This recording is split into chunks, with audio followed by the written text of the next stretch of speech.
The heavy velvet drapes of the Turner estate couldn't muffle the sound of the silver lighter clicking open.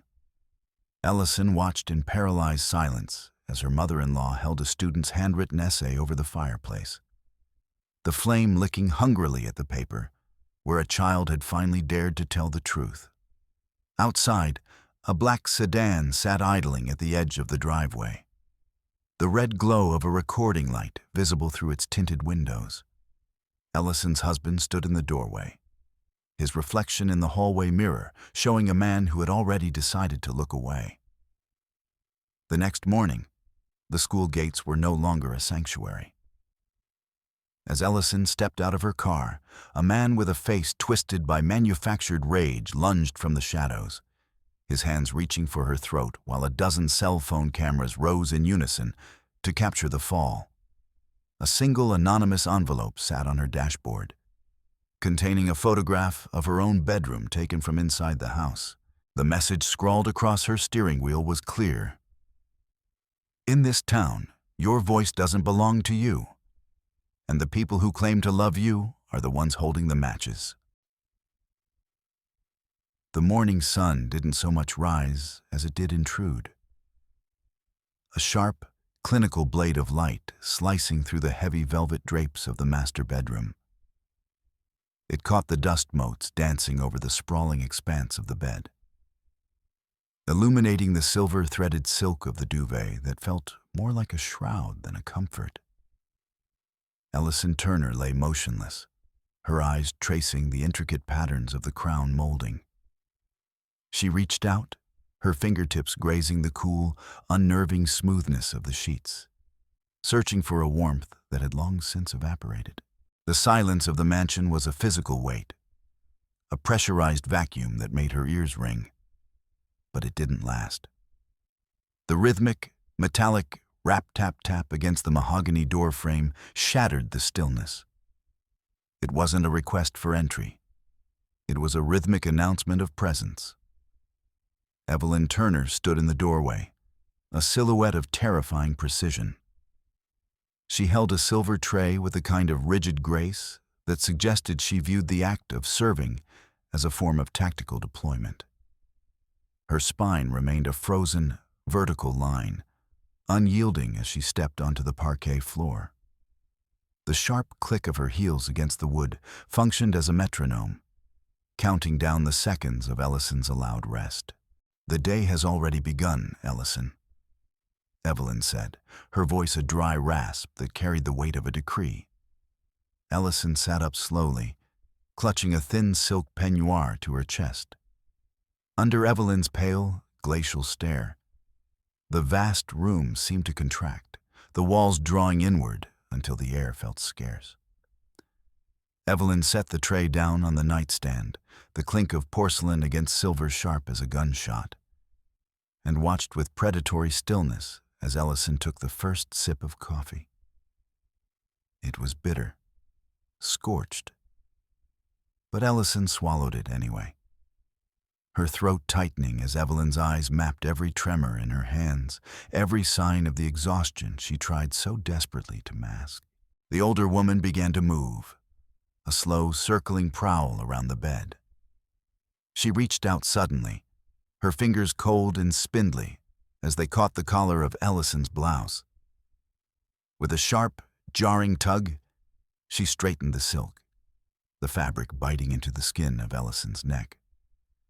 A Turner does not present herself to the world in a state of disarray, Evelyn hissed, her face inches from Ellison's. She adjusted the pearl necklace at Ellison's throat with such force it felt like a prelude to strangulation. "This family is a monument, Ellison. If you allow a single crack in the facade, you invite the entire structure to crumble. I will not have you being the flaw that brings us down." Ellison looked into the vanity mirror, but she didn't see herself. She saw a curated version of a woman, a doll being dressed by a master who despised the medium. Evelyn's reflection loomed behind her, her thin lips curled in a sneer as she brushed an invisible speck of dust from Ellison's shoulder. A gesture so filled with performative disgust, it made Ellison feel like a contagion in her own home. the transition from the suffocating stillness of the Belmead estate to the chaotic, humming energy of the East Nashville High School felt like crossing a border between warring states. Ellison pushed through the heavy oak doors of the school, the sudden assault of smells, old floor wax, chalk dust, and the cheap, floral body sprays of 1,000 teenagers, acting as a smelling salt to her numbed senses. Here, at least, the air felt lived in. She made her way to the assembly hall, her heels echoing a different rhythm on the cracked linoleum. The noise of the hallway died down as she ascended the small, battered wooden stage. Her fingers gripped the microphone, and for a moment, the feedback squeal mirrored the high-pitched tension in her own chest. She looked out at the sea of faces. Kids from the housing projects, children of immigrants, students whose voices were usually drowned out by the roar of the city's indifference. "We are starting something new today," Ellison began, her voice wavering before finding its anchor in the back of the room. "We're calling it Free Voices. This isn't about grades. It's about the fact that your stories belong to you. And it's time someone listened." As she spoke, she felt the phantom weight of Evelyn's pearls begin to lift. She unfurled a hand-painted poster, the bright, messy colors of the title clashing violently with her own restrictive gray suit.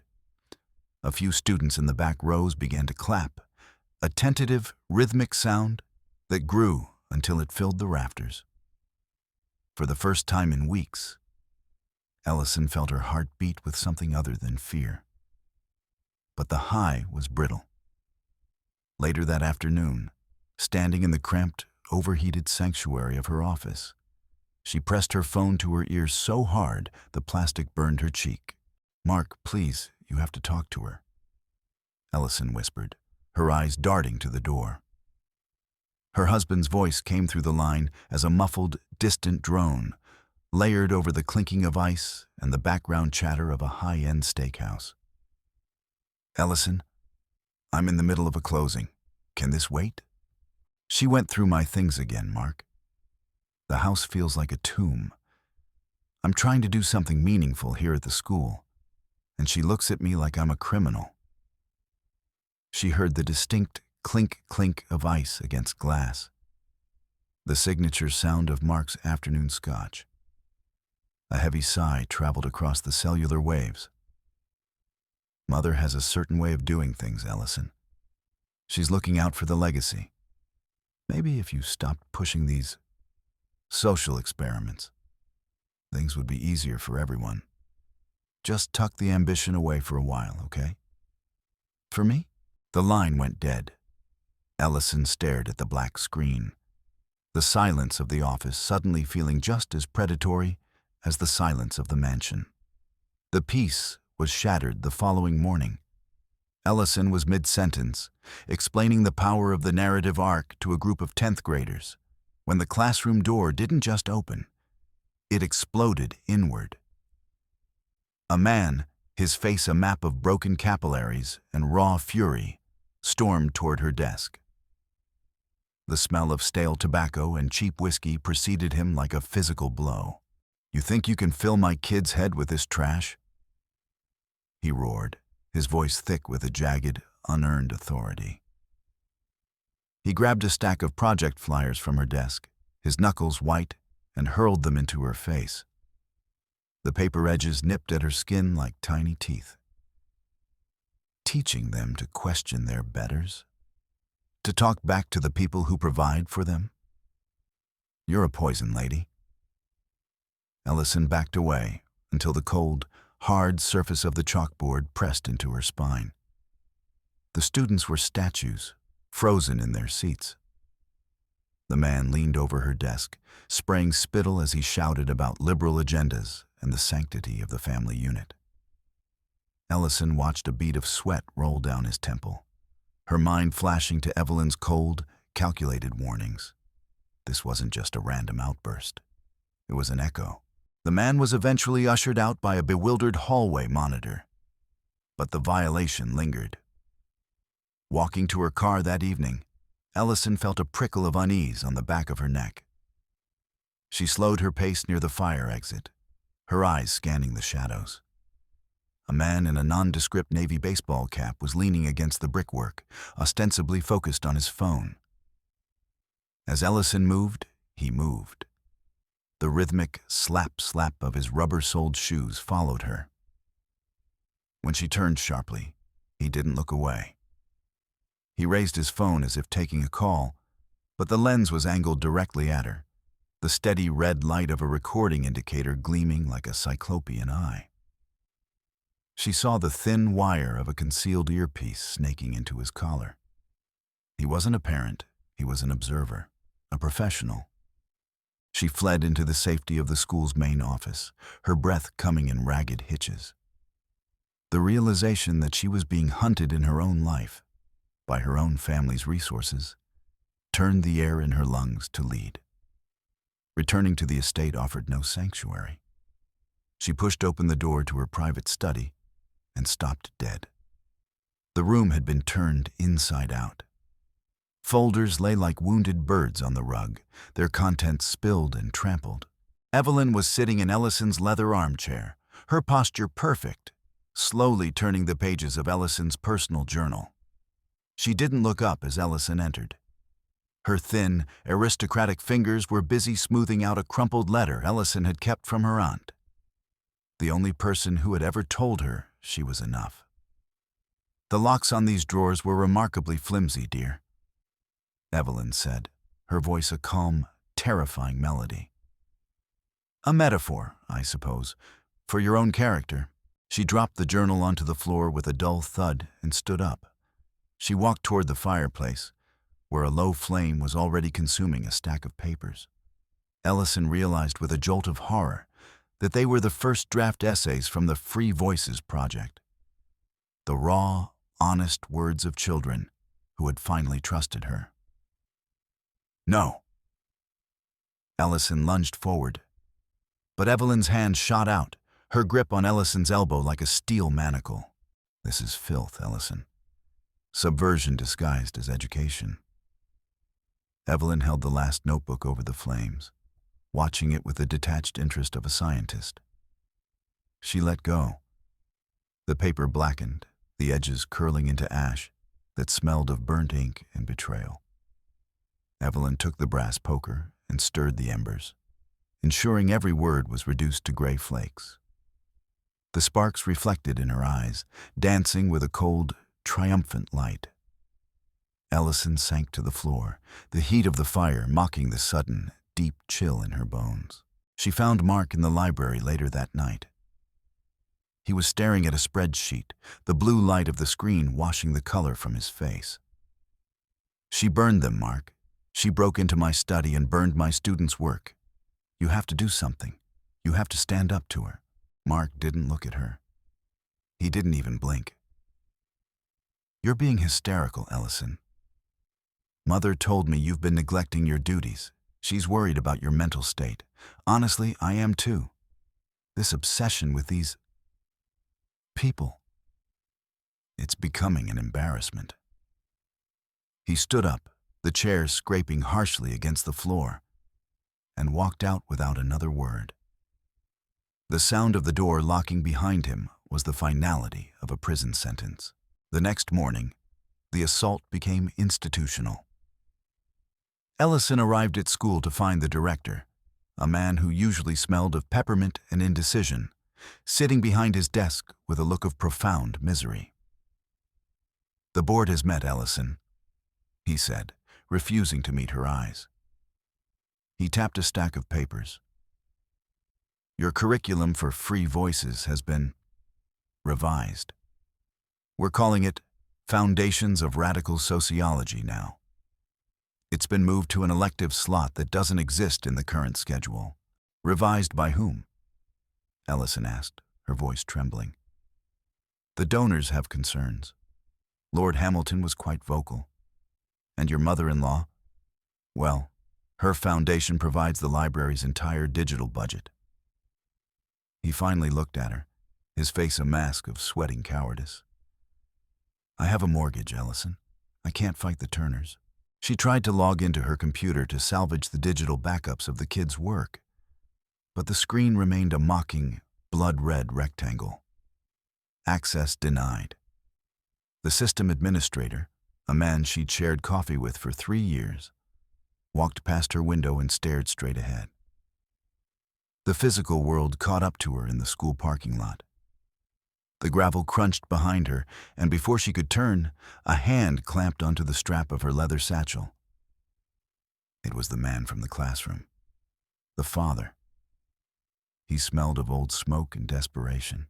"Now give it here," he spat, jerking the bag so hard Ellison stumbled, her knees hitting the rough pavement.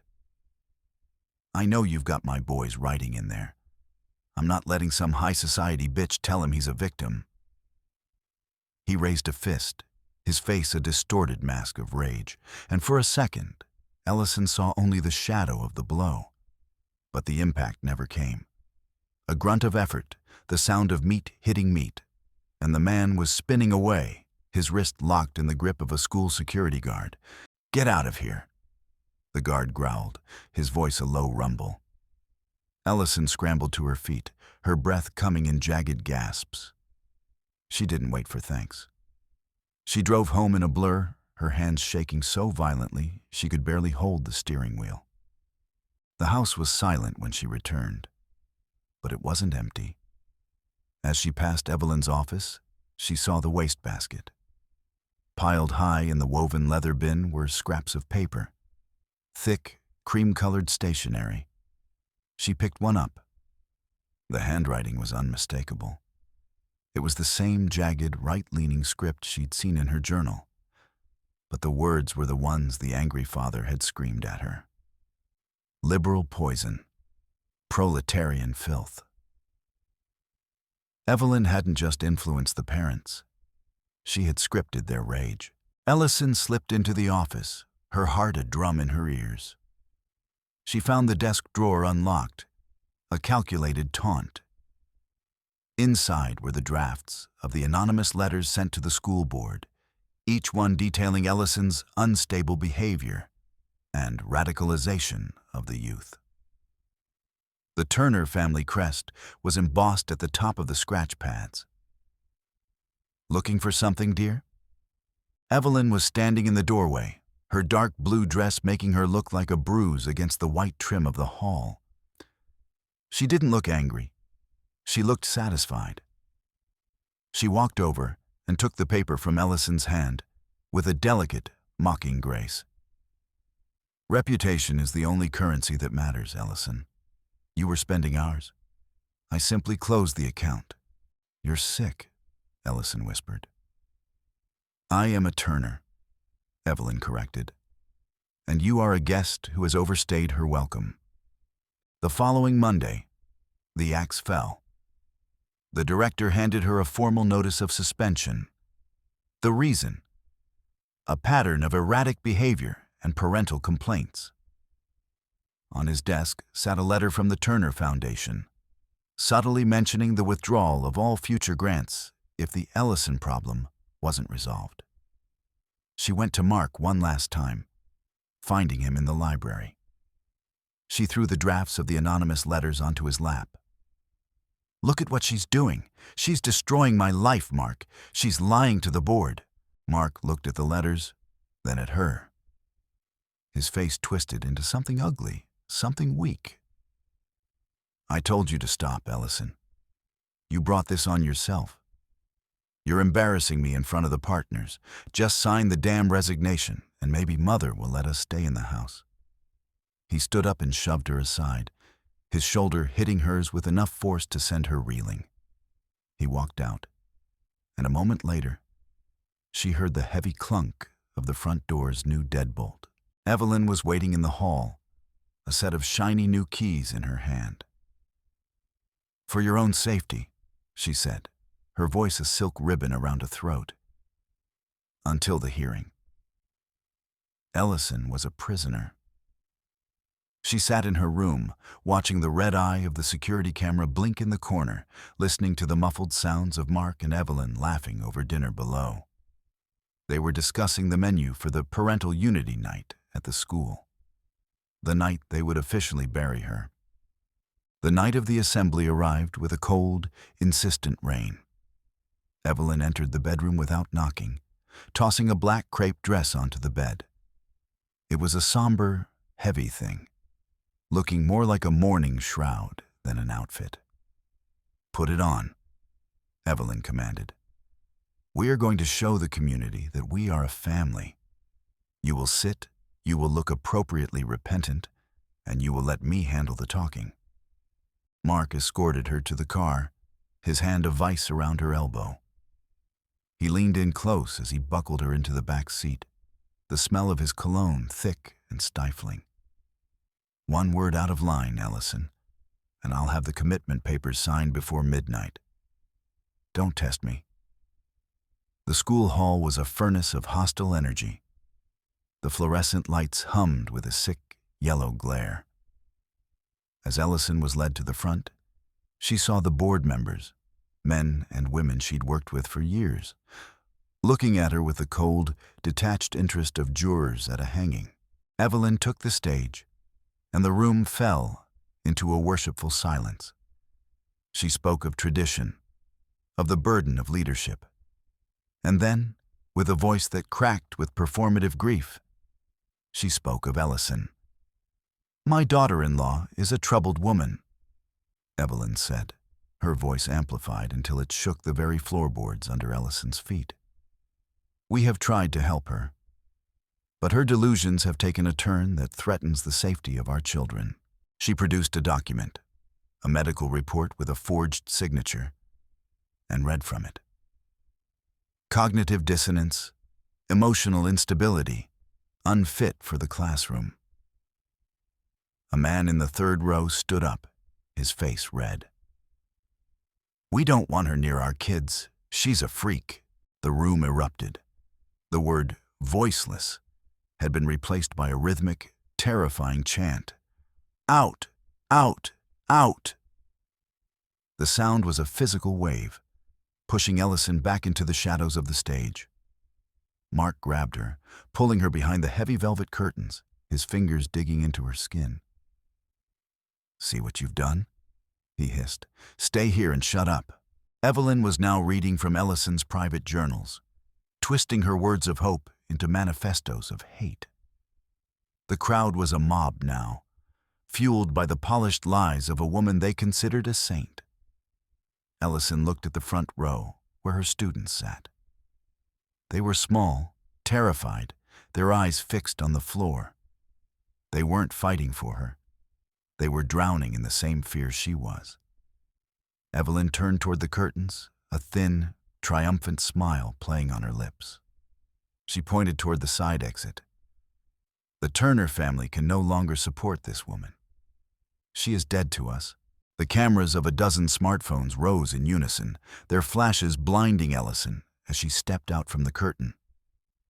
She was a ghost in her own life, a pariah in her own school. But as Evelyn moved to step down, her silk glove brushing the edge of the podium, Ellison felt something snap. It wasn't a break. It was a release. The fear that had been her constant companion for years suddenly felt heavy, useless. She lunged. She tore herself from Mark's grip, the sound of her coat tearing echoing in the sudden silence of her movement. She scrambled onto the stage, her heels thudding against the wood. Evelyn's eyes went wide, her hand flying to her throat as Ellison dived for the control console of the hall's new digital projector. "What are you doing?" Evelyn shrieked, but she was too late. Ellison slammed a flash drive into the port. The drive she had spent the last 48 hours hidden in her closet preparing, using the very surveillance footage Evelyn had used to haunt her. The screen behind Evelyn exploded into life. The grainy, high-definition footage showed Evelyn in the library, her face a mask of pure, unadulterated malice, as she fed the children's essays into the fire. The hall went silent as the images looped. Evelyn stirring the ashes, Evelyn laughing with Mark as they discussed the forged medical reports, Evelyn's own voice, recorded by the very security system she had installed, detailing how she had paid the angry father to attack Ellison in the parking lot. "I want her broken," Evelyn's recorded voice rang out, cold and clear. "I want her to have nothing left but us." The crowd shifted. The rhythmic chanting stopped. The parents looked at the screen, then at the woman on the stage who was suddenly looking very small, very old, and very guilty. Ellison stood in the center of the light, her shadow cast long and sharp over the woman who had tried to erase her. She didn't need to say a word. The truth, echoing in the silence of the hall, was the only voice that mattered. She walked off the stage, past Mark's stunned, pathetic face, and out into the rain. For the first time in her life, she didn't look back. She didn't have to. The silence behind her wasn't the silence of a grave. It was the silence of a world finally listening.